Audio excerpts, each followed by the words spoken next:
People only treat you how you allow them to treat you. So if you feel like you've been looked over, disrespected, or even just walked over, it's not because you're not valuable. It's because you've not taught the person how to treat you yet. So today I'm going to show you how to do that. Here's the truth. Respect is not something that you demand. Respect is something that you demonstrate. From my experience, every time you set boundaries, every time you say no, every time you're a nice person, every time you carry yourself with confidence, you're teaching other people how to treat you. You're teaching other people how to interact with you. And when you don't, people will take advantage of your silence. So let's change that. This is something that I feel like I've struggled to learn, but now that I've learned it, I cannot let go of it. So how you treat yourself and how you talk about yourself and how you prioritize yourself teaches people how to also do the same to you. If you're someone that always puts yourself last, and I feel like this comes from sort of upbringing, and not in a bad way, but we're taught to always be, to watch over others, to be caring for others and be caring for their feelings. Don't say mean things to them, don't do all of this. But we're not really taught sometimes. But I feel like in my upbringing, it wasn't a big thing to do the same for yourself. So be mindful of how you talk about yourself, be mindful of your own feelings. It wasn't a big thing, but as an adult and as I've grown up, I've realized that that is one of the biggest things that you need to be aware of. How you treat yourself, how you talk about yourself, teaches people how to then talk about you and how to treat you. So first, you have to know your own worth. If you don't believe you deserve the respect, neither would anybody else. So it all starts with you. Practice that positive self-talk, prioritize yourself, take care of yourself, do the things that make you feel important and the things that help you build confidence in yourself. And remember that your needs are just as important as anybody else's. The second step is creating clear boundaries. If someone is rude to you and you make it very clear the first time they're rude to you that I don't appreciate that, they're less likely to be rude to you again. If someone says something that offends you, if you make a point to let them know that offends you the first time they said it, they're more than likely not going to do it again. And if they do it again, it's maybe somebody you shouldn't be around because they don't respect your boundaries. Another thing you need to remember is people can't read your mind. So as much as you may feel that you didn't like that or that person said something and it offended you, if you don't tell them that in the nicest possible way, they might never know that they offended you and they will do it again. So that's another thing to remember, that people can't read your mind. And I feel like as being a nice person, I used to hold back saying exactly how I feel because I feel like I might upset them because maybe they didn't mean it in that way. But if you offended me, I can then say it and then they can say, oh, I didn't mean it in that way.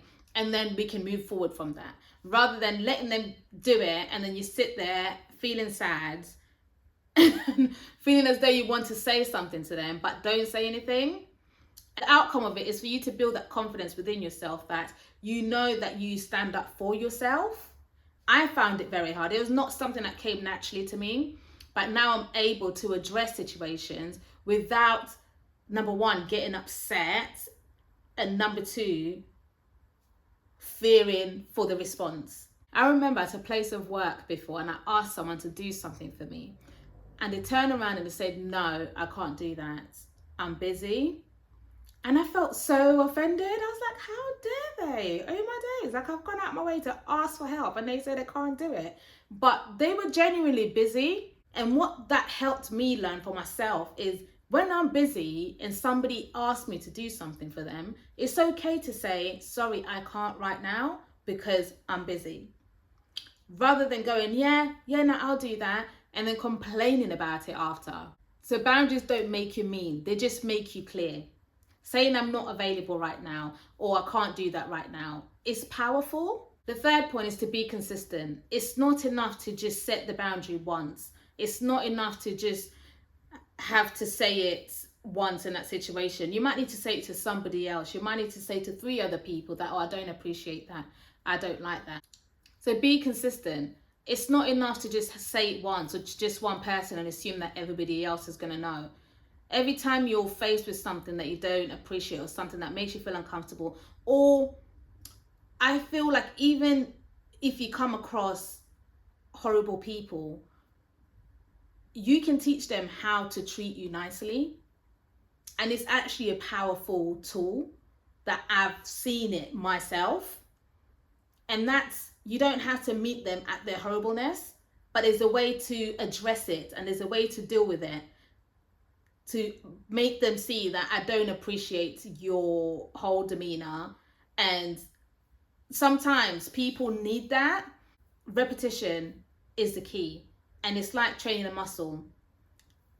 The more you do it, the more you address it, the better you become.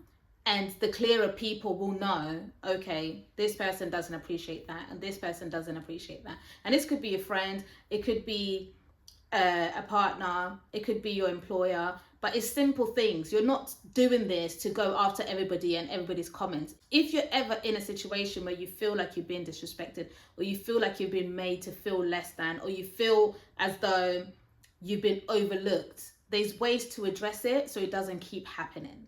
The more consistent you are, the faster people learn how to treat you. Step 4 is model the behavior that you want. How you treat others teaches them how to treat you. So if you want kindness, be a kind person. If you want friends, be a friend. If you want honesty, be honest. If you want respect, respect yourself first and then extend it to others.